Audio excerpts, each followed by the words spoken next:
Hey fans, this is Deborah Lynn Gordon, better known as Ghoul of Your Dreams. Now, I was a zombie in George Romero's Dawn of the Dead, but I was the lead female zombie in Day of the Dead. And you're listening to Tommy Throwback Kovac on Splat from the Past. Rigor mortis is beginning to set in. Hey dudes, welcome to Splat from the Past, the only 80s themed horror and sci-fi show where things could get totally radical. Now today I will be welcoming, I believe it's my 6th guest from Dawn of the Dead, Jeanie Jefferies. Jeanie was a makeup artist working with Tom Savini as an assistant, and she played a zombie in the movie. She also worked with him on Night Riders. And she played a role in that movie. She worked with John Russo on Midnight 2.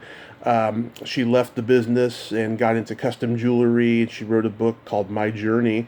And now she's starting to be in movies again. She worked with my friend Genevieve Rossi recently on Attack of the Killer Chickens, the movie. And it's going to be great to talk to her. I can't wait. So, here is my interview with Jeanie Jefferies.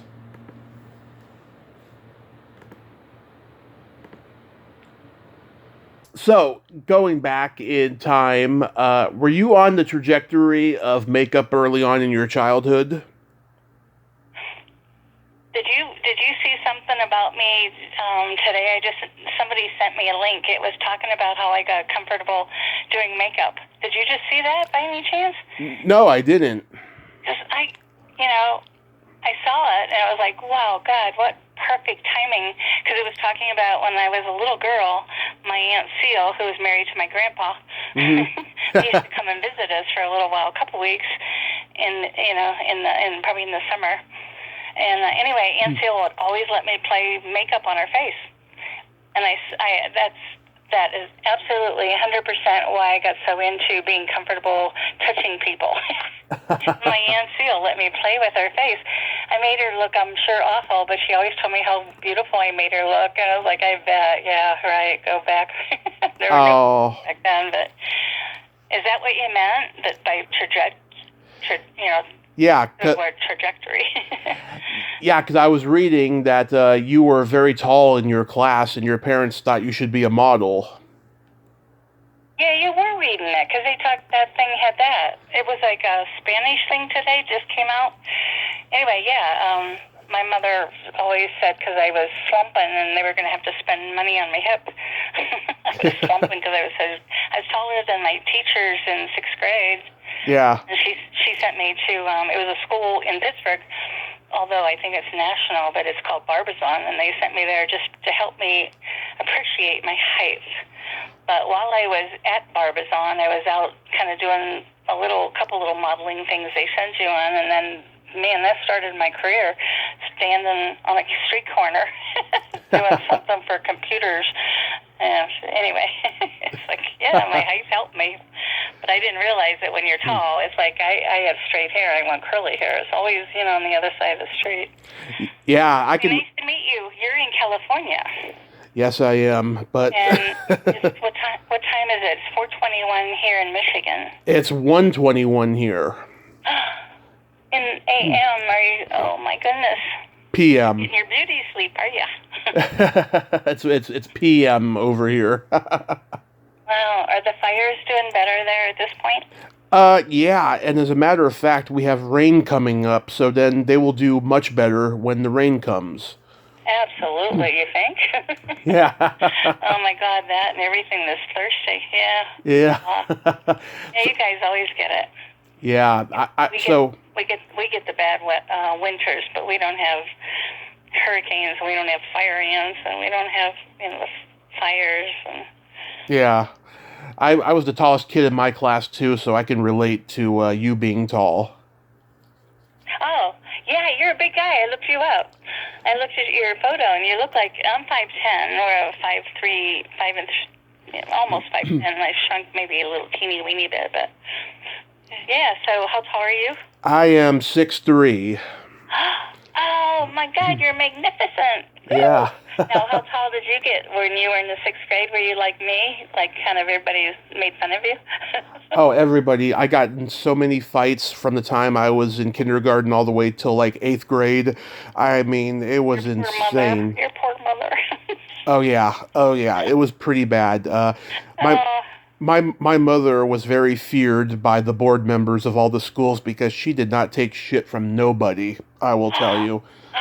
good for her. See, Yeah. man, that's one of the things. If you ask me what would I like to do better, I always want to do something and I don't, and then I come home and I fret about it because I should have.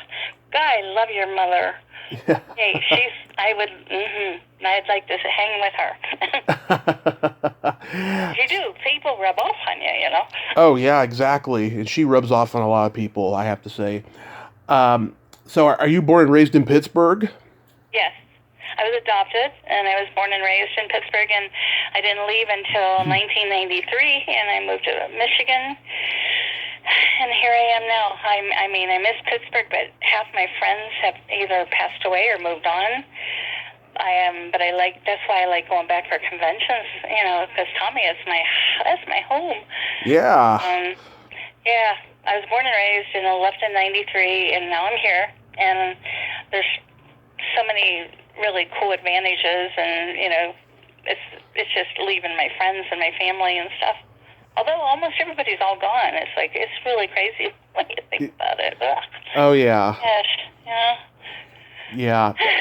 But yep, I was born and raised in Pittsburgh, and then I modeled and I did behind the scenes stuff, and one thing led to another, and that's how I met first Tom Savini and got involved with George, and we're talking movies later, and I just finished a movie, by the way. Do you know about that? Yes, I do, with a friend of mine, Genevieve Rossi.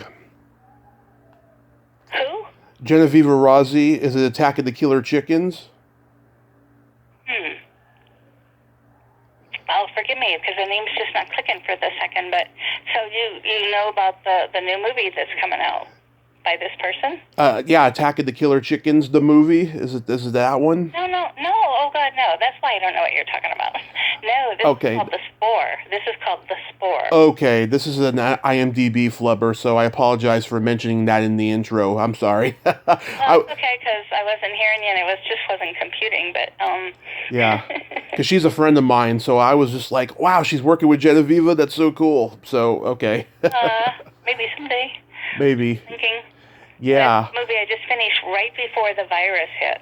I mean, talk about lucky, because my birthday is February 19th, and I was filming, like, just about my last scenes that night, and then, like, 2 weeks later, we wouldn't have been able to finish the movie. It was that close to finishing the movie that I just got a part in, and it was, like, so cool, and I actually talk and stuff and yell and scream. And but, yeah, and we finished it right before this virus, 2020. We'll never forget that. It's like 2011. Yeah. You know, but anyway, so that's one really positive thing that's going on with me is there will be a movie in 2021 come out, and I'm in it. Awesome. It is. You'll like it because it's a horror thing. Yes. Now, may I ask you a question? Go ahead. Like, for the 5th time, did you meet George Romero then? Did you actually knew him and met him? No. So he died 3 months before I was supposed to meet him at a convention. And ironically, that convention got canceled because of a fire that had happened nearby. Mm-hmm.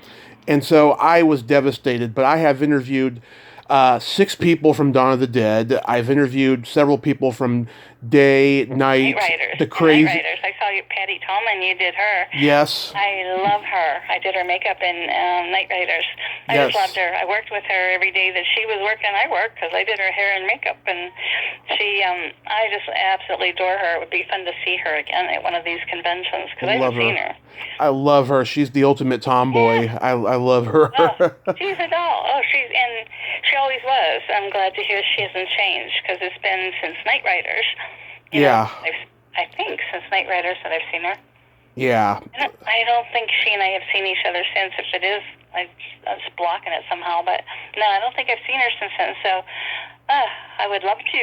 It'd be neat because we were friends. I mean, you do somebody's hair and makeup every day, you get a connection going. Yeah. So tell me, how did you meet Tom Savini? I was working for a radio station, and it was an FM station. It was WTAE in Pittsburgh. They had radio and television, Channel 4 television. Mm-hmm. And anyway, I was their brand new FM radio station. I was called the Kicks Call Girl. Nobody knew who I was because I'd just randomly go out, and if you said you liked our station, I'd give you $100 bill, and then I'd run away. Yeah. But we did a really fun Halloween thing one year, and or that year in October, and I got to judge a Halloween costume, and then as the KX Call Girl, I would give away a $100 bill to the costume that I liked the best. Yeah. And I actually picked this Darth Vader tall thing. Wait. Mm-hmm. And then I picked it. It was absolutely the best costume that was there. I mean, I couldn't just pick a little kid because it was a little kid. I picked what I thought was the best. Yeah. And I remember when Tom will tell you. I remember when I picked him, and I said, "Hi, I'm Jeanie, the Kicks Call Girl." And then when we're like doing the interview, mm-hmm. and when I present him the money and do the interview, and he took off his Darth Vader hat, and he just looked so handsome. It took my breath away. And he always said, "I knew we would have a connection," because he was just so. It was so fun. And but he was in his second week of working with George on Dawn. Yeah. And he asked me if I knew anything about makeup, and I said, "Oh my God, yeah, I do makeup for people. I'm very good with hair and makeup. I'm very good at it. I really was straight. He said that's where his downfall was. That he did special effects. He didn't particularly do like Galen pretty makeup. Yeah. And I said, oh my God. So I miss. My first day with Dawn of the Dead was Jim Crut. It was a helicopter scene, and with Tom's the kids at the airport there. That was my first day, but 2 weeks had already gone under the belt, and I missed a lot in the beginning of the movie. But mm-hmm. but then I was there every day, every night, I should say. I never missed a night the rest of the movie. That's how I met Tom. I met him by me doing a radio modeling, so to speak, gig. It was a year-long thing. I had a lot of jobs like that. It would be a modeling job. It would last for a year, or it would be a TV commercial, and it would last for 3 years. And right. I was really always lucky. But meeting Tom that night, picking him for his costume, giving him $100, it turned into such a phenomenal thing. It turned into, Tom took me into George and said, "Hi, George, this is Jeanie. Jeanie, this is George." And I was like, "Hi." And he said, "Well, I just hired Jeanie to do straight makeup." And George shook my hand and said, "Cool, welcome to the family," Yeah.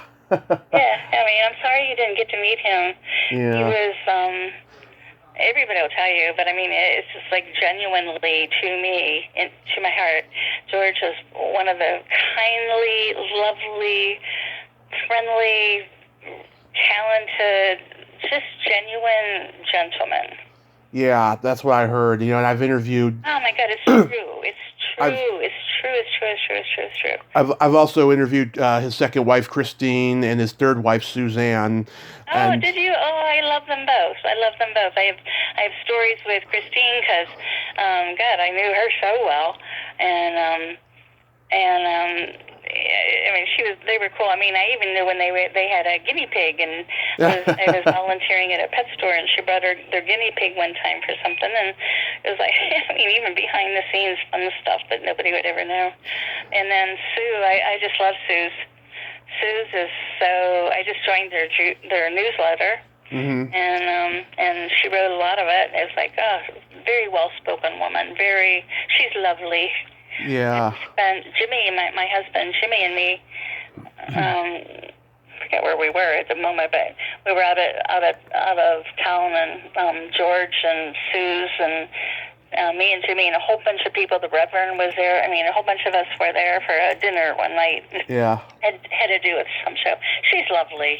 Good for you. You get around there, my Tommy. Oh, yeah. Good for you. Good for you. Well, you no, know, I mean, seriously, I'm really proud of you. Thank you. I know you, but it's like, this is, you're doing well. And thank you for, getting in touch with me. Oh, absolutely. You know, I have the luxury of living in the countryside where there's nothing to do, and just I've talked to all these amazing people after going through a lot of hardships in my life. I've been so damn lucky the last few years. So you had a tough upbringing. I'll have to send you my book. I've written 2 books, almost 3. Mm-hmm. It's almost published, but my first book has my bio in it too. And I share some of the things that I was adopted, and I don't know why they ever adopted me. Well, I sort of guess at it, but I'm sorry you had hard upbringing. Yeah. Well, did you ever tell people about it? Oh yeah, I've been talking about it, more last few years than before and stuff. But yeah, I mean, I think Give me one hint. Give me one hint. Nothing. I got bullied a lot in school for being big. I didn't want to have friends. I stayed in my room watching movies and television, and it shaped me for who I am today. So I don't hold any resentment towards it, because if it wasn't for that, I wouldn't be talking to you right now. Well, you know what? You are exactly right, because if wouldn't have happened to me, what happened to me with my mom and dad growing up, I spent a lot of time in the woods, and that's how I became an animal person. Because I started appreciating a little teeny weeny spider that's almost microscopic, and watching it, and I'd end up bringing in a drop of water so I'd have water to drink, because I'd rather be in the woods and have things that wouldn't hurt me. Just my mom and dad weren't real friendly. And then I was so tall, like you, so I got bullied. Oh, and my ears always stuck out. They still do, but they don't look like it. I've grown into them.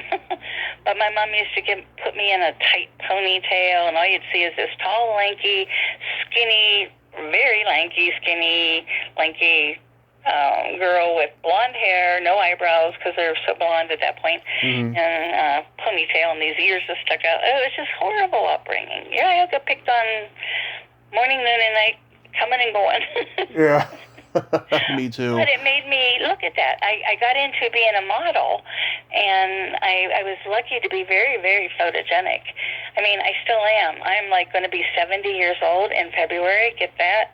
And I've even shrunk a little bit. I'm about 5'9¾". Can you guess? And, can you guess? Can you guess when my mother's birthday is? Well, I just said mine is February 19th. February 21st. Close. Huh? February 21st. Oh, so she's an Aquarius. Yes. I can tell you about your mother. I would think she likes to read. Mm-hmm. Yep. I would think she's down to earth, and what you see is what you get. Exactly. I would say your mother is very good in math, which I am horrible in, even though I'm a couple days to her. But her birthday would put her very good in mathematics. She's okay at math. I'll give you that much. Math. Okay, Yeah. well, figuring out the checkbook and keeping tabs on, Yeah. pretty good in math and can do basics, algebra, and maybe not about subtraction, addition, and division. Those are the 3 basics. Yeah. Anyway, and I bet your mom loves nature, even if she's not an animal lover, but I bet she really appreciates the 4 seasons. She's a huge animal lover. Huge. See? I can do stuff like that. Yeah. You should let me read your cards. I'm part gypsy, I swear to God. I read cards. Yeah. And I'm really, really good. I can do a deck of cards. You playing deck. And I can give you 3 cards and tell you something's going on.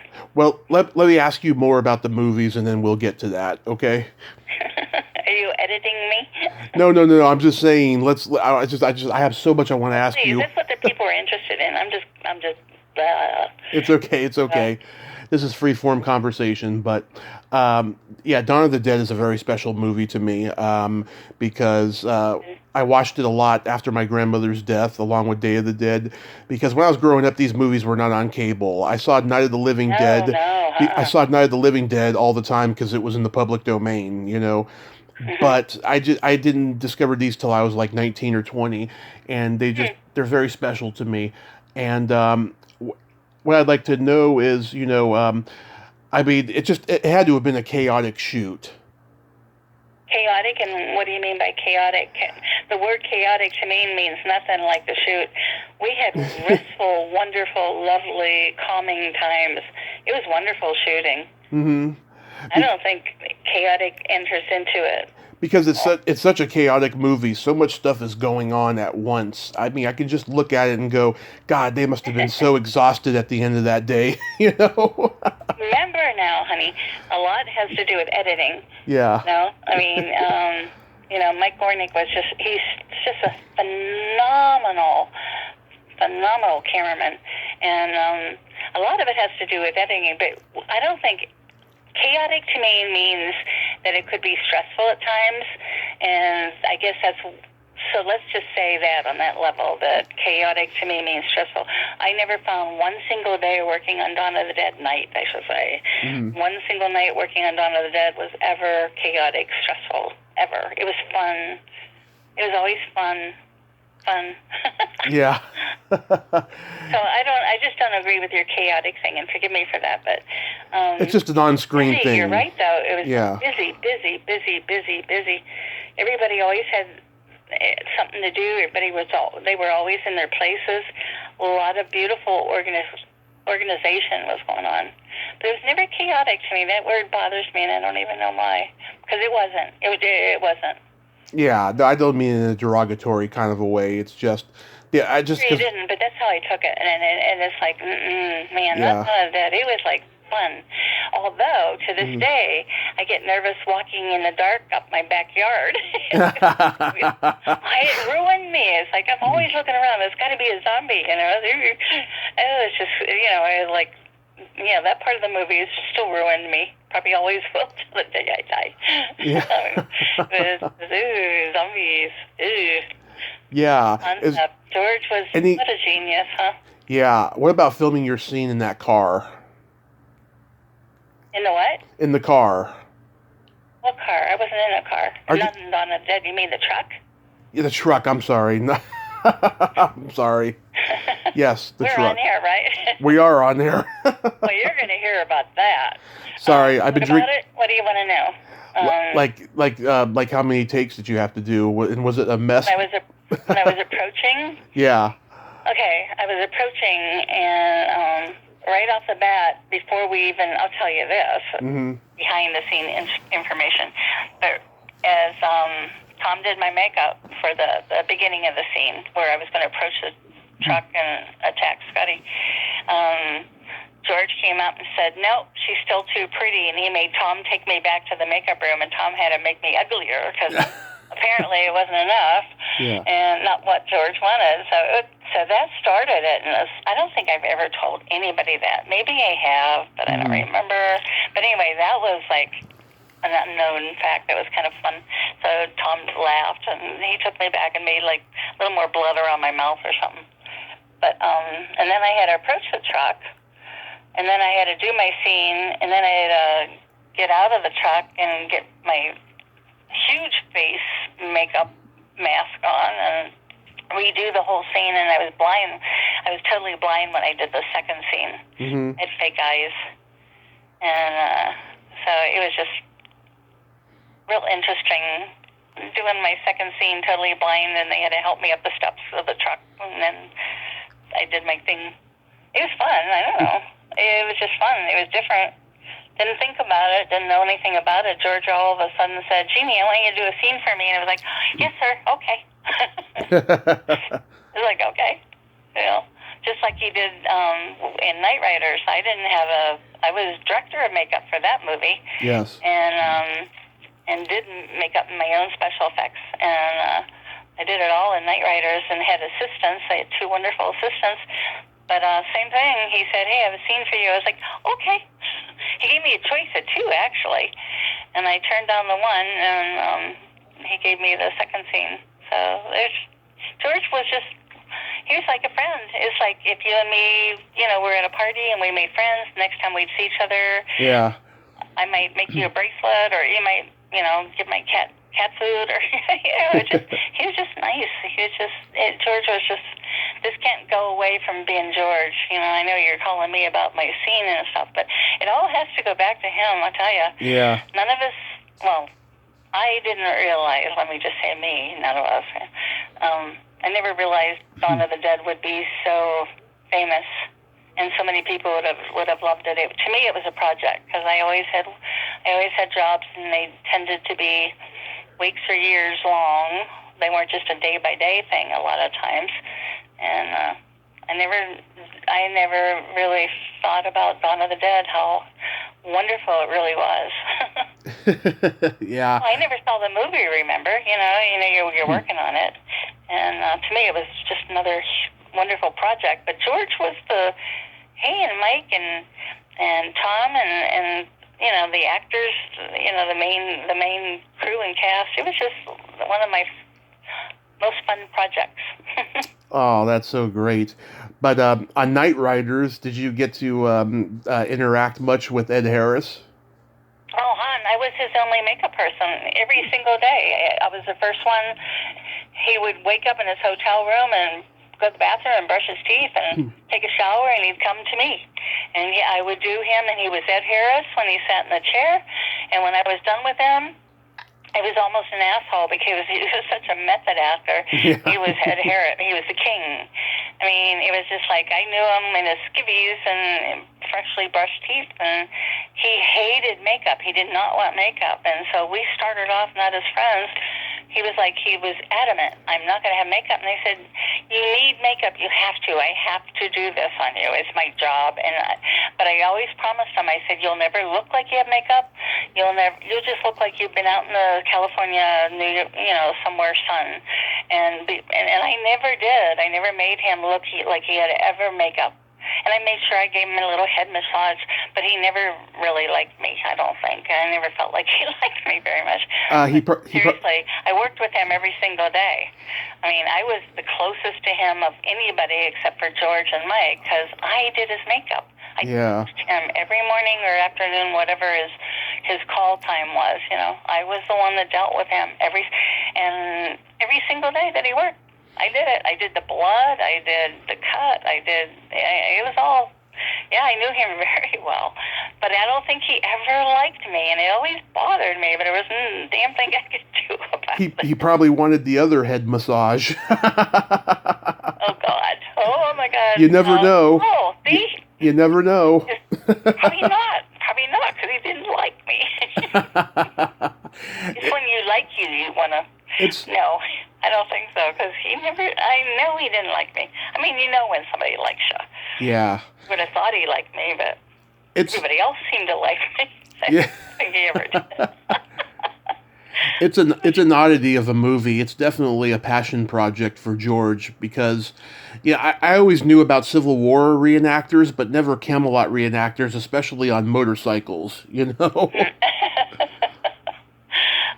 yeah. It was a lovely film. And Brother Blue, did you ever, oh no, you wouldn't have met him if you didn't meet George, but Brother Blue in Night Riders, he and his wife, she was always with it by his side. He was so lovely. We had a little midget that worked on Night Riders. His name was Gary. Yeah. And he passed away, and he and I, somebody took a picture, and I would love to have had it. I saw it. There was a girl that was always taking pictures, and I can't think of her name either, and I liked her so much, but she was just taking pictures all the time. It wasn't Catherine or anything. It was, just one of the girls. Yeah. But she took a picture of me and Gary. We had a tornado hit, and it messed up our Night Riders for a long time.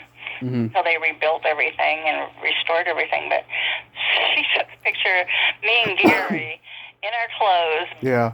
Sitting in this big, huge mud puddle, laughing our butts off. And it's like, and it wasn't long after that I heard that Gary died, but he was just a doll baby. He and I were friends, But every movie, I've only worked with two because I moved out of Pittsburgh, so I couldn't do any more with George. But the two that I did, everybody, the crew and the cast, everybody just were like the closest family. I don't remember really arguments or... Yeah. It was just smoothness all the way. It's like blue skies. Mm-hmm. What did you do in the time between Night Riders and Midnight 2? Because there was a 12-year gap there. What? No. Night Riders and Midnight 2, I did Sex, Death, and Videotape Midnight 2. That was wasn't that between Dawn of the Dead and Night Riders? It was right there. You worked on Sex, Lies, and Videotape? Yeah, well, in the main, with Jack Russo, they call it Midnight 2. Yeah. And that was that time period of those 3 years. Oh, okay. What you're talking about? It says 1993 for Midnight 2, so that's why I have assumed. No, I was up in Michigan in 93. Oh, okay. No, it was closer to the, it was like right between, geez, I don't recall stuff like that because it's not important dates. It should be, but I'm not a fan, so I'm just me, so I don't pay attention. But no, I think it was like Dawn of the Dead, and then maybe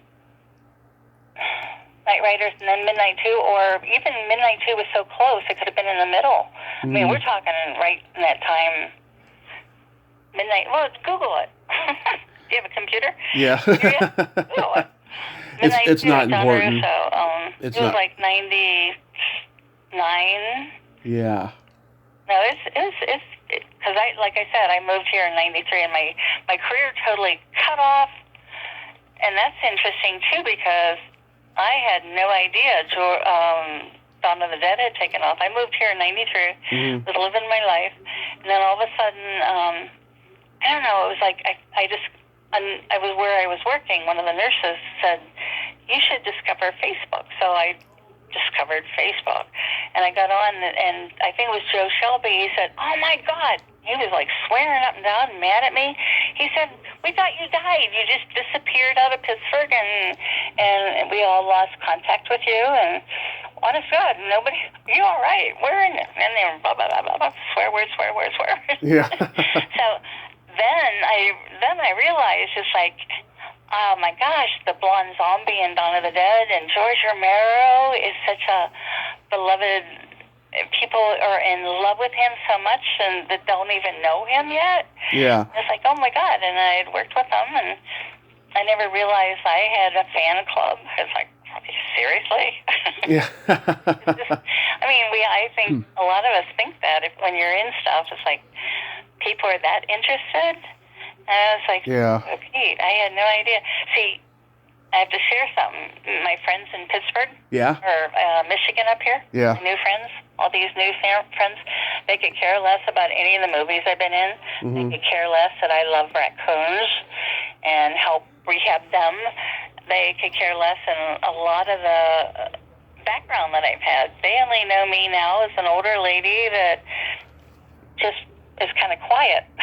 I don't talk all that much. It's a whole new life for me up here. So when I discovered Facebook and I found out that I have fans and people love George and they know Tom Savini and they know Lenny Lees and John Amplis and I know John. And Marty Schiff and Patty and all these. It's like, oh my God, they were my family back in Pittsburgh, you know? Yeah, I've talked to John Amplis, Marty Schiff, Susan Cosgrove. I've talked to Tom Savini's niece Melissa, who was the little zombie girl.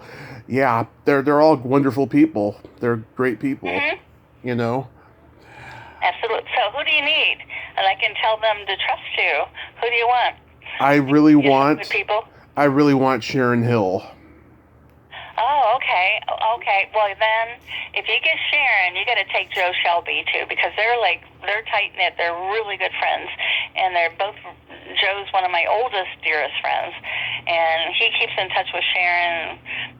He and Sharon and Clayton were like so tight. Yeah. So if you do Sharon, you got to do my friend Joe Shelby too. And he's interesting. He's been in a million things.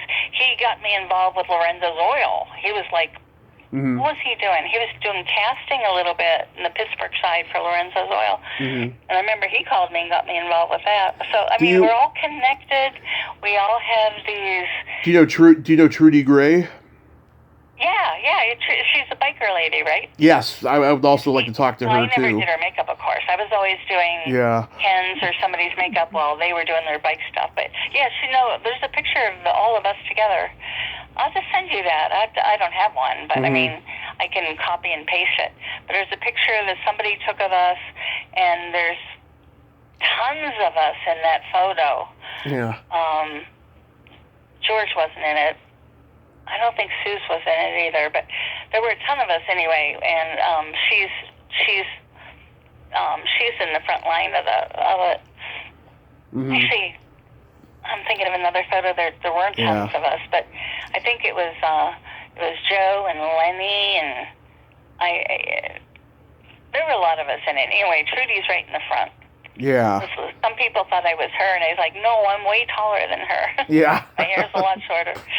But, yeah, no, nice lady, but I really don't know her. I never worked with her, and when we're doing a convention, she's in another floor. So I only kind of wave to her and just say hello. So I've never had a conversation with her, but she seems like a sweetheart.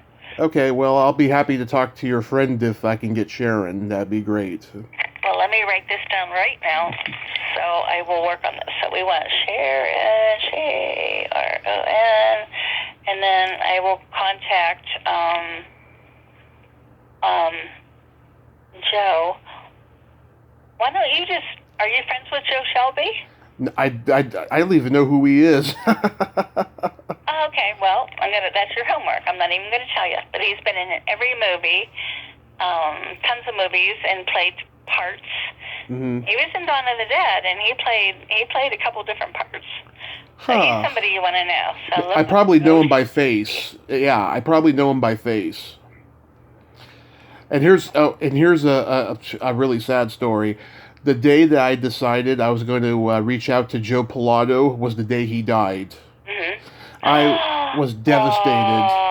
Yeah. Oh, man, you're never going to forget that. No, I was devastated. I couldn't believe it. Yeah. That's very, you poor thing. So, so how long have you been interested in custom jewelry? I was working as a director of activities when I moved to Michigan for almost 10 years. And one of the classes that I taught was, I thought, we all love jewelry. We're, even the guys, we make something for 12, 13 years now. Yeah. Wow. Make all kinds of stuff. Speaking of that, do you know about Jeffrey? His name's Jeffrey Allen, how's he say it? Crump, I think his last name, Jeffrey Allen Crump. I told him an issue. I met him at one of the conventions in Monroeville Mall, and I told him that I was having trouble with my 3M simulator blood. Yeah. I had a bottle of the blood, from the movie. It's like, oh my God, it's like phenomenal. What can I do with it? And what I was having a problem with is because it's a water base, even though it lived for 1 billion years in this rubbery bottle, when I opened it up and took it out, it just seemed to dissipate. So I told him an issue I had, and he said, I can help because he does resin. So I've sent him some blood, which is hardly left, so it's like really prized. This is actually what we used on Dawn of the Dead. Right. Actually, I used some in Night Riders too, but this bottle was put away in my kit from Dawn of the Dead. It's 1978. And anyway, I gave him some, and all he has to do is do a little bit of it, spritz it, and he does it into this resin. And he's actually in some of the pieces added Evans City Cemetery stuff. Yeah. I mean, these things are great, and we just put them online today, and he's basically it's $80 and plus shipping, and it's really awesome because it'll never ever ever ever dissipate. He just was a genius and put it in this resin stuff, and so we're working on some different things to sell for people to have for a collection. It's like, oh my God, you can have a piece of all this stuff. So things are. George Romero's up there smiling because things are still going on. Yeah, I mean, I just love how Everyone's doing conventions. Just everyone's just keeping his memory alive. Suzanne with the foundation. I mean, it's just wonderful. Awesome, and she's like, I tell you, I'm so impressed with her. I'm so glad I got to, I'm so glad George found her and brought her into all of our lives, And no, I'm very impressed with Suzanne. She's quite a lady, and it was like they must have had just such a tremendous relationship. Got so short. Yeah, I mean, Christine, she told me, things were really bad in the last 15 years or so that they were married. George got really bitter because the studio system demonetized him pretty much, and he got really... Because of what? What? Slow down. The studio system, the movie studio system in Hollywood demonetized his movies, and they didn't live up to his vision anymore, and so he got very bitter. He alienated himself from a lot of his friends. She told me all of that stuff. Well, I don't know any of that, so that's between you guys. Yeah, but yeah, sad. Anyway, I love Christine. She was really cool. She did some great acting in Night Riders in particular, because she had a nice part in there. Yeah. I didn't do her makeup though. I think she did her own. She was great. She was. I think she did her own. I don't think any of us. I think she did her own. And she was great in Martin, the vampire movie they made before Dawn of the Dead. Yeah. She was great in that movie. Hell yeah. Yeah. John. Yeah. Yeah. Oh yeah. So this. But it's nice to meet you, and it's nice to know that you're a fan of all this stuff and all of us people. Yes. Vouch for all of us. We're all really kind of cool, nice people. Very cool, nice people, and have such a shameless sense of humor, which is what I love. I got jokes. You want to hear jokes? Mm-hmm. Okay. Mm-hmm. You know the difference between a golf ball and a G-spot? A golf ball and a G. Well, one's bigger. One's harder. Go ahead, what? I don't know. A man will spend 20 minutes looking for a golf ball. Oh, jeez. Oh, you nut. You nut. What did the elephant say to the naked man? Oh, he would feel sorry for him, because elephants have big tusks, or big noses. I don't know, something like, oh, you poor guy, or something like that, probably. Man, how can you breathe out of that thing? Yeah, well, I was close. I get a point for that. And here's everybody listening, I get a point for that. Okay. Okay, go ahead. I bet you can't guess this one. Why do men like to marry virgins?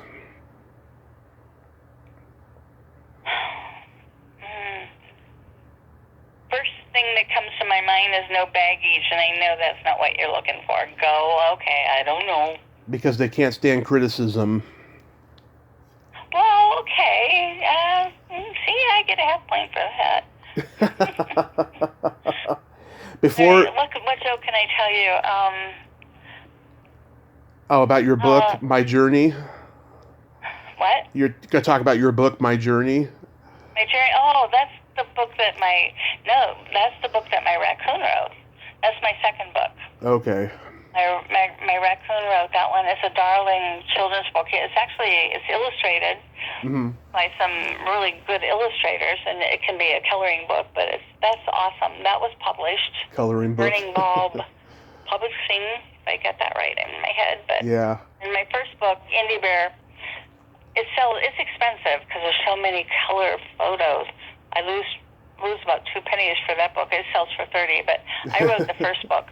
But you know what's cool about it? The first book I signed, and then I put in a picture, Dawn of the Dead kind of a picture, and I sign it, and that's $20 right there. Plus I put a piece of bloodied shirt, not the exact shirt, but a replica of the shirt that I wore in Dawn of the Dead. Yeah. And then there's another frameable card. So it comes with 2 frameable cards, a signature, 2 signatures. Yeah.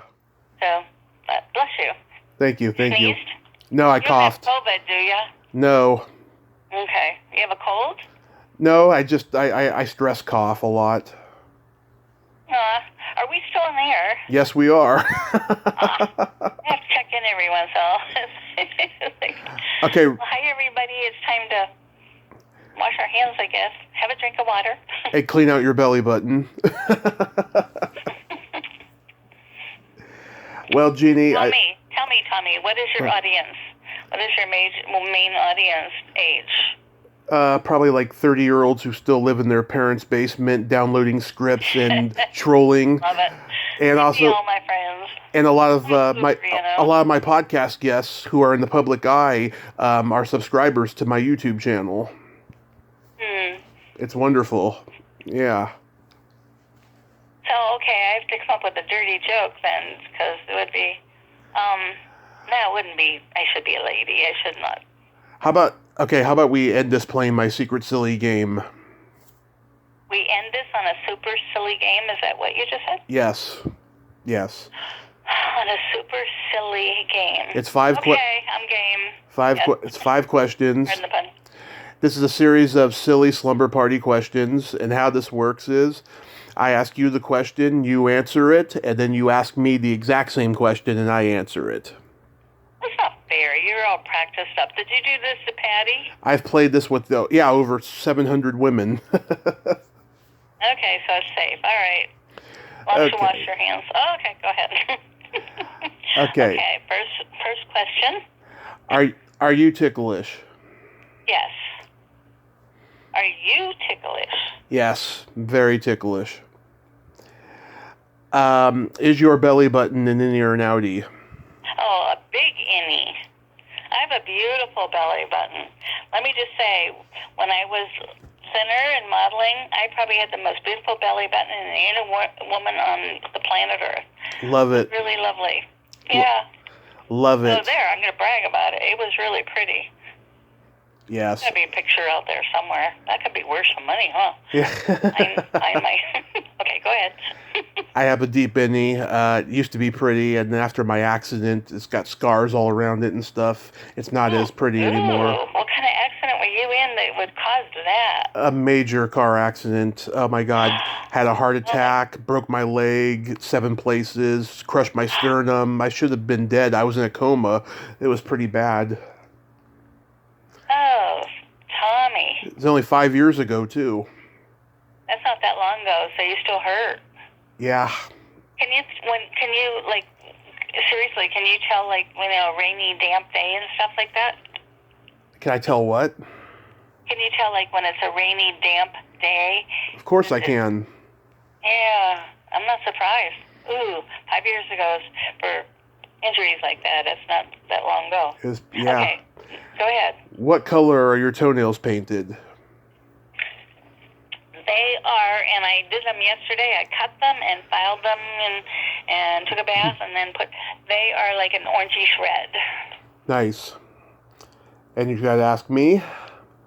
Oh, yeah. Oh, yeah. Oh, I don't want to know. Okay, skip. They're au naturel, not painted. Okay. What would you say is You don't listen. Okay, go ahead. What would you say is your best personality trait?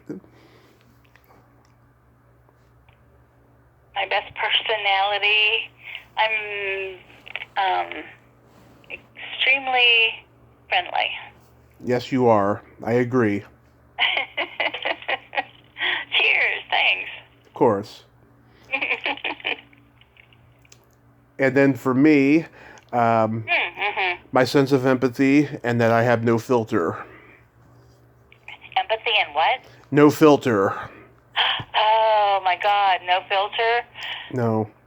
I am right there. I am your soul brother, sister on that one. I have no filter. I really have a problem with that.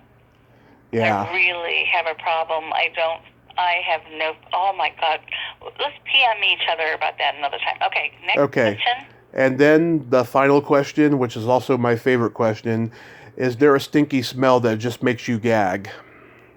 A stinky smell that makes me gag? Yeah. Death. Okay. You're the second person to tell me that today, by the way. Oh, who was the other one? Harley Jane Kovac, very great actress from movies in the 80s. Oh, tell that she and I are like, gotta be. Okay, and then my stinky smell, either farts or feet.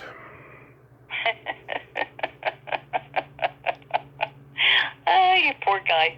I'm feeling sorry for you all the way around here and there, Tommy. The classics, yes. Well, No. I thank you. So we're at the end, you said. Nothing else you need to know? Nope. I want to thank you so much, Jeanie, for coming on today, and you are very inspiring and amazing. I'm inspiring. In what way? I need to ask. Oh, how am I inspiring? You live your life, you don't give a fuck, and you always come up on top. You triumph. And I like to say the word fuck. I shouldn't swear, but I'm from Pittsburgh. It's like, I got it in, didn't I? Hey, Jeanie, Swear words. Hey, Jeanie, my phone's about to die, so thank you so much. Okay. And we'll talk. Thanks for reaching out. See you later. Yes, we'll talk in PM. Okay. Okay. Bye. Bye-bye. Well, there you have it. Jeanie Jefferies. Ain't she a sweetheart? Oh, she's so funny and fun and different. I love her. She's fucking awesome. If you like this video, everyone, please subscribe to my YouTube channel. Add me as a friend on Facebook. Join my Tommy Kovac comedian page on Facebook. Follow me on Twitter and Instagram and all that fun stuff. Well, that's all the time we have this week on Splat from the Past.